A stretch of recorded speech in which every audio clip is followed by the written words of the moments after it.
अफगानिस्तानी सूत्रों के हवाले से एक बड़ी खबर सामने आ रही है। दावा किया जा रहा है कि अभी भी 15 से 20 हिंदुस्तानी काबुल एयरपोर्ट पर फंसे हैं और हालात ठीक होते इनके जल्द वापस आने का इंतजाम किया जाएगा।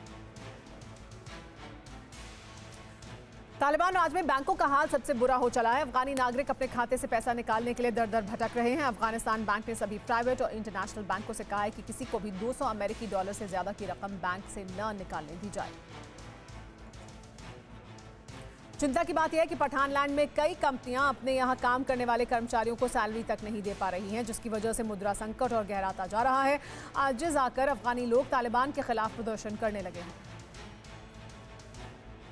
अफगानिस्तान के अंतरिम उच्च शिक्षा मंत्री अब्दुल बकी हक्कानी ने साफ किया है कि तालिबान राज में एजुकेशन पॉलिसी में व्यापक बदलाव किया जाएगा। शिक्षा पूरी तरह से इस्लामिक होगी। नई शिक्षा प्रणाली में इस्लाम के खिलाफ हर चीज को हटाया जाएगा। तालिबान ने कहा है कि हायर और साइंटिफिक एजुकेशन में मजहब की पढ़ाई नहीं होती। साइंस से रिलीजन को बाहर निकाल देने का तालिबान विरोध करता है और अब हर तरह की एजुकेशन में इस्लाम को शामिल किया जाएगा।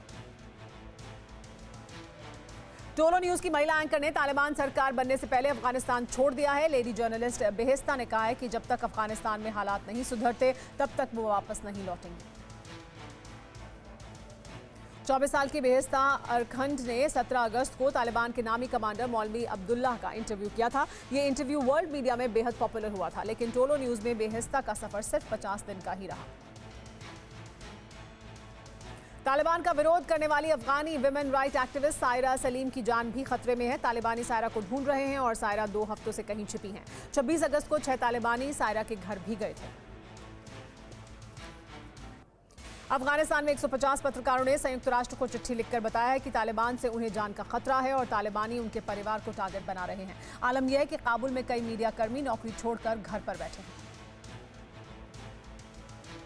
तालिबान का सपोर्ट करना चीन को बहुत भारी पड़ सकता है। शिनजियांग में active East Turkistan Islamic movement के लड़ाके इस्लामिक स्टेट खुरासान से हाथ मिला सकते हैं। शिनजियांग की आज़ादी के लिए लड़ रहे लोगों को डर है कि चीन से डीलिंग करके तालिबान उन्हें अरेस्ट करवा सकता है। इसलिए अब ETIM के लड़ाकों ने ISIS-K को अप्रोच करना शुरू कर दिया है। पंजशीर का गेटवे कहे जाने वाले गुलबहार इलाके में तालिबान ने धमाका करके एक पुल को उड़ा दिया, लेकिन रेजिस्टेंस फोर्स के लड़ाकों ने 7 तालिबानियों को वहीं मार गिराया। पूर्व पाकिस्तानी क्रिकेटर शाहिद आफरीदी ने तालिबान का सपोर्ट करके खुद की फजीहत करवा ली है। कश्मीर पर जहर उगलने वाले आफरीदी ने कहा है कि तालिबान एक पॉजिटिव सोच के साथ अफगानिस्तान में लौटा है।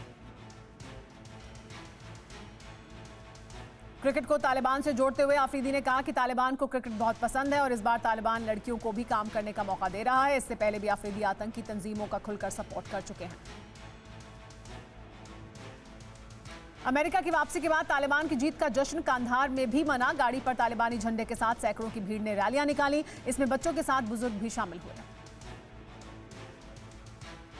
अफगानिस्तान के कोने कोने में अब तालिबान अपने टॉप लीडर्स के पोस्टर लगा रहा है। मार्केट, हाईवे और चौराहों पर होर्डिंग लगाकर तालिबान अपनी जीत का प्रचार कर रहा है। हिजबुल मुजाहिदीन चीफ सैयद सलाउद्दीन का एक ऑडियो मैसेज वायरल हो रहा है, जिसमें वो तालिबान की जीत की तुलना बैटल ऑफ बद्र से कर रहे हैं। इस ऑडियो में सलाउद्दीन कह रहा है कि ग़ज़वा-ए हिंद का हमारा सपना पूरा होगा। तालिबान के बड़े नेता इनामुल्ला समारगनी ने कहा है कि लोग अफगानिस्तान छोड़ने की बजाय तालिबान सरकार के साथ आएं। इमानुल्लाह ने कबूल किया है कि अभी देश में आर्थिक हालात ठीक नहीं हैं। पठानलैंड के पक्तिका सूबे के शराना शहर से तालिबान की जीत का जश्न मनाते लोगों का वीडियो सामने आया है। लोग हजारों की तादाद में इकट्ठा होकर अमेरिका के खिलाफ नारेबाजी करते दिख रहे हैं।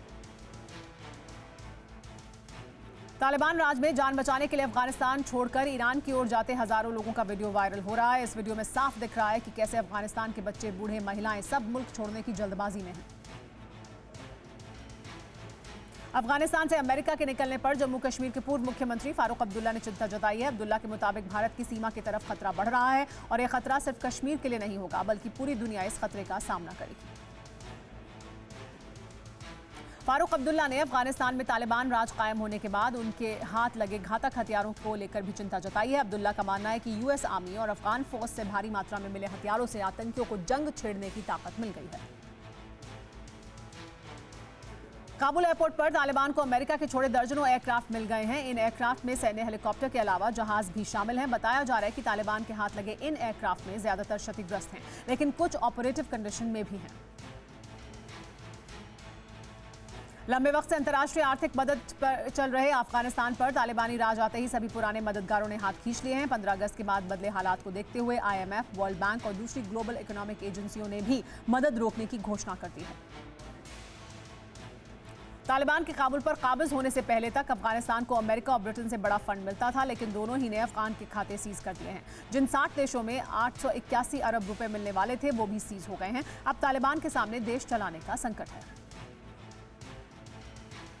पिछले कुछ दिनों में यूएस के ऑपरेशन की कामयाबी और नाकामी को लेकर कई विश्लेषण सामने आए हैं, लेकिन चौंकाने वाली जानकारी यह है कि 2013 में लेखक फ्रेडरिक मैकार्थी की अफगान पर लिखी किताब द किल लिस्ट में ऐसे ही हालात की भविष्यवाणी 8 साल पहले ही कर दी गई थी।